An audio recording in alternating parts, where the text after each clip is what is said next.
Drop was directed by Christopher Landon, who also directed the Happy Death Day films and Freaky, films I really enjoyed, but the story here follows a woman, played by Megan Faye, who finds herself in an impossible situation when she begins receiving mysterious, untraceable messages on her phone to murder her date. If she fails to do so, they kill her son. In a world of ballooning movie budgets, props to Blumhouse for putting out a film with only 2 locations with very minimal CGI. I went to go to the theaters to see this film right after Warfare, and when I bought my ticket and went to the screen that I was supposed to go and watch this film, it had Jason Statham's Working Man on the poster, and everybody was standing outside talking to each other like, is this for Drop? And I was like, you know what, guys, maybe we should just go in and see what happens. And sure enough, it was for Drop. And during the film, there was this couple sitting next to me, and I could just hear like their theories of guessing who could have had a motive to mess with this girl who's on a date. And I feel like that's a big element that makes this movie so much fun. First things first, I was excited to see Christopher Landon returning to direct again. I thought he did a good job on those Happy Death Day movies, and Freaky, which is such an underrated horror comedy. And his films usually do fall under that horror fun comedy side.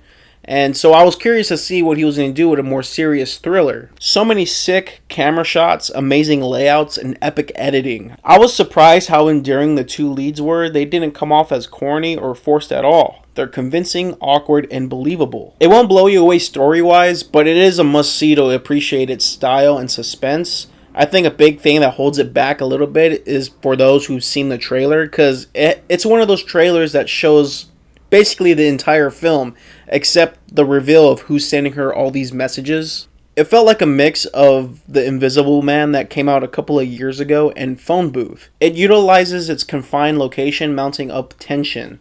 We, the audience, were stuck in that restaurant alongside Violet. Just like her, we couldn't escape the situation and had no choice but to go along for the ride. And really, that seemed to be the key to enjoying this film. If you let it take you on its journey, chances were good you'd end up liking it. It's safe to say I appreciated certain parts and wish others would have been handled a bit differently. Still, there were enough positives to make it worthwhile. Now, I don't think this is Christopher Landon's best film. I actually think there's a few issues in the screenplay. One being that this is the absolute worst date ever, and the screenplay tries really hard to keep them separated. There's moments where, oh, I need to take a phone call from work. Oh, I need to check and see if my son's doing good.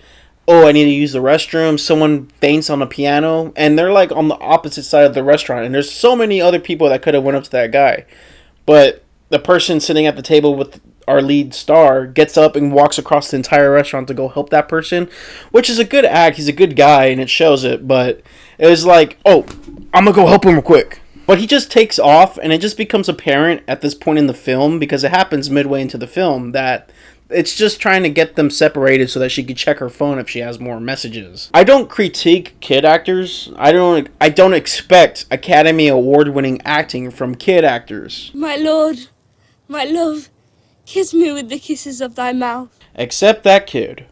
He was on some shit. But yeah, the kid actor in this film is he's pretty atrocious. He's running from a killer and you hear or whatever noise he was making.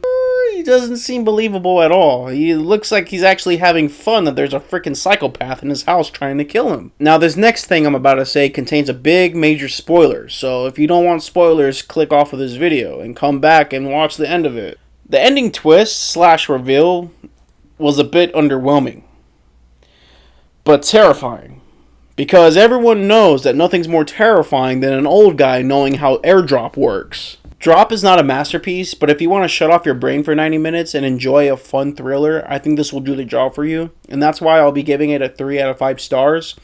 Thank you guys as always for watching. I look forward to bringing you on more movie reviews pretty soon. Don't forget to subscribe and comment down below what movies y'all want me to talk about here on the channel. I'm Matt, and I'll see you guys in the next video.